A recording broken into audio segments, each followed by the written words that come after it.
چې چا څه ښه در سره کړي یوه ګوله ډوډۍ یې در کړې جنت یې در سره بیایه کالي یې در کړي جنت ته یې در سره بیایه خدمت یې کړی در جنت یې در سره بیایه خلک به په ځان پورې حیران وي دی به شا وي شا ګرځي به د الله د طرف نه د الله وزیر ده د الله نماینده ده د الله دوست ده د الله افسر ده هغه به ګرځي په خلکو کې خلک به د ځان سره بیایي جنت ته دا اولاد ته دا قیمت دغه دین ور وبخي خدای پاک دغه دین موږ ته رحمت پیدا کړی رسول الله رحمت ته دا د هغه د سترګو برکت ده هغه خاورې چې د ده د بدن سره نښتې دي تر عرش نه بهترې دي تر مکې نه بهتره دي تر هر څه نه بهتره دي یو سعادت به درته وکړم را په یاد شو چا ته اجازه د راتګ نشته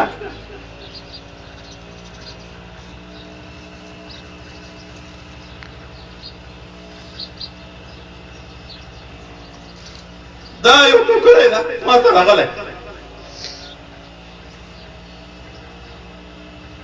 د رسول الله صلی الله علیه وسلم په قبر مبارک باندې لګېدلی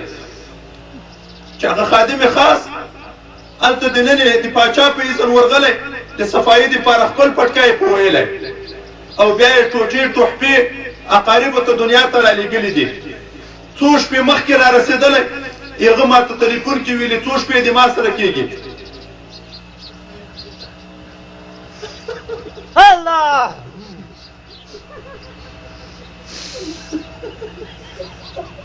څو شپې کېږي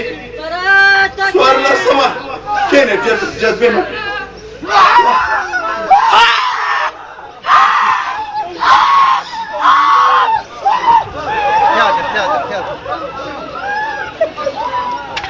پنځلس سوه کاله کېږي څوارلس سوه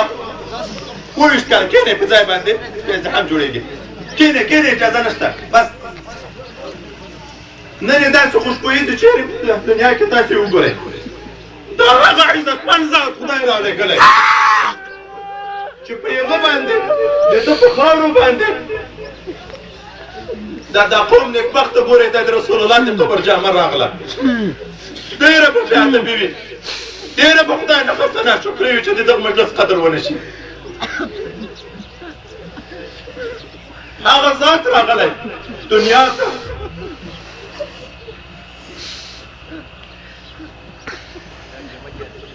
چې د ده په یو امتي باندې چې هغه مري عرش عظیم په حرکت راځي د یوه په امتي باندې عرش په حرکت راځي د ده مرسه مقام وي هغه ذات ده چې حضرت بلال د سهار د اذان نه منې کېږي الله قسم کوي چې زه به سپېدې ورچوم چې حضرت بلال اذان نه یې کړی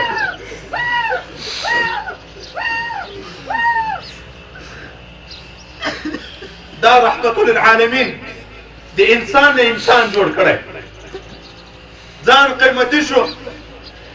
مال قیمتي شو اولاد قیمتي شو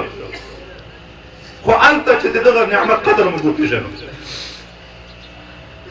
رحمت یې وبولو د ځان دپاره زحمت یې نه وبولو سرفازام نه شو اوس د دغه رسول الله چې د ده د قبر د خاورو نه هغه قبر خاورو سره لګېدلې ټوکرې خوشبویي دي موږ د هغه سنت واخلو او مردارې نانۍ ته یې اچوو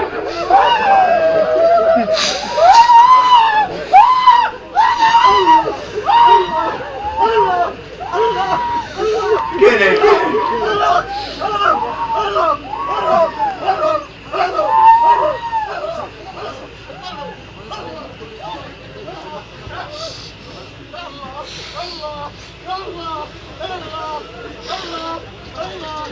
کښېنئ ځای په ځای کښېنئ دا د دغه دین برکت ده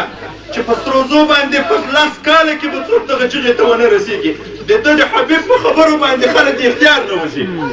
دا